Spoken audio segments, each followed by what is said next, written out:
Welcome to cook channel. நாம் இன்றைக்கி பீஃபை வச்சு ஒரு சூப்பரான கிரேவி ரெசிபி தான் பார்க்க போகிறோம். இதுக்கு தேவையான இன்க்ரீடியன்ஸ் எல்லாம் டிஸ்கிரிப்ஷனில் இருக்குது, நோட் பண்ணிக்கோங்க. வீடியோக்குள்ளே போகிறதுக்கு முன்னாடி நம்ம சேனலை சப்ஸ்கிரைப் பண்ணிக்கோங்க.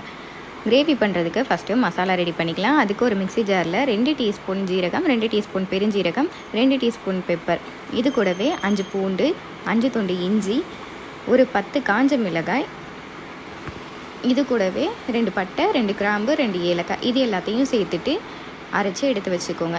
அடுத்து ஒரு விசில் குக்கரில் தாராளமாகவே நல்லெண்ணெய் சேர்த்துக்கோங்க. எண்ணெய் அதிகமாகவே சேர்த்துக்கோங்க, அப்போ தான் இதோட டேஸ்ட் ரொம்ப சூப்பராக இருக்கும். எண்ணெய் ஹீட் ஆனதுக்கப்புறமா ஒரு பவுல் அளவுக்கு சின்ன வெங்காயம் கட் பண்ணிட்டு சேர்த்துக்கிறேன். கூடவே கருவேப்பிலை, ரம்ப இலை, இதையும் சேர்த்துட்டு வெங்காயம் நல்லா வதங்குற வரைக்கும் வெயிட் பண்ணுங்கள்.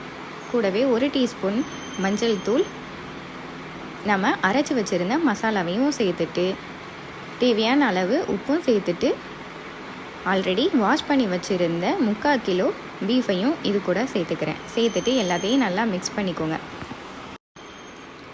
இது கூடவே 1/2 டம்ளர் அளவுக்கு தண்ணி சேர்த்துக்கிறேன். சேர்த்துட்டு எல்லாத்தையும் நல்லா மிக்ஸ் பண்ணிவிட்டு உப்பு செக் பண்ணிக்கலாம்.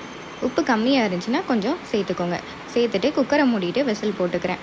5லேருந்து 6 விசில் வரைக்கும் விட்டுக்கிறேன். நீங்கள் உங்கள் குக்கருக்கு தகுந்த மாதிரியே விசிலை விட்டுக்கோங்க. அவ்வளோதான், சூப்பரான பீஃப் கறி ரெடி ஆயிருச்சு.